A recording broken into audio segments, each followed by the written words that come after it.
بسم اللہ الرحمن الرحیم۔ السلام علیکم پیارے دوستو۔ حضرت ابراہیم خلیل اللہ علیہ السلام نے ایک مرتبہ خداوند قدوس کے دربار میں یہ عرض کیا کہ یا اللہ تو مجھے دکھا دے کہ تو مردوں کو کس طرح زندہ فرمائے گا۔ تو اللہ تعالیٰ نے فرمایا کہ اے ابراہیم کیا اس پر تمہارا ایمان نہیں ہے؟ تو آپ نے عرض کیا کہ کیوں نہیں، میں اس پر ایمان تو رکھتا ہوں، لیکن میری تمنا یہ ہے کہ اس منظر کو اپنی آنکھوں سے دیکھ لوں تاکہ میرے دل کو قرار آ جائے۔ تو اللہ تعالیٰ نے فرمایا کہ تم 4 پرندوں کو پالو اور ان کو خوب کھلا پلا کر اچھی طرح ہلا ملا لو، پھر تم انہیں ذبح کر کے اور ان کا قیمہ بنا کر اپنے گرد و نواح کے چند پہاڑوں پر تھوڑا تھوڑا گوشت رکھ دو، پھر ان پرندوں کو پکارو تو وہ پرندے زندہ ہو کر دوڑتے ہوئے تمہارے پاس آ جائیں گے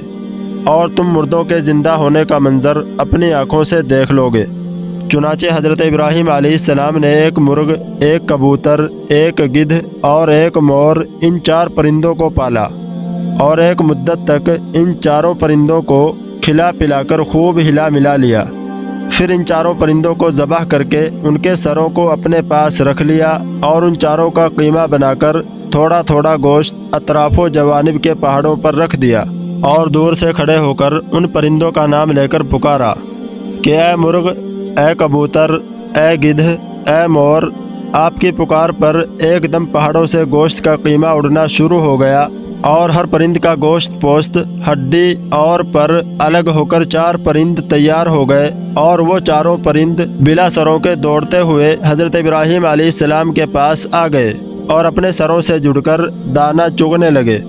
اور اپنی اپنی بولیاں بولنے لگے، اور حضرت ابراہیم علیہ السلام نے اپنی آنکھوں سے مردوں کے زندہ ہونے کا منظر دیکھ لیا اور ان کے دل کو اطمینان اور قرار مل گیا۔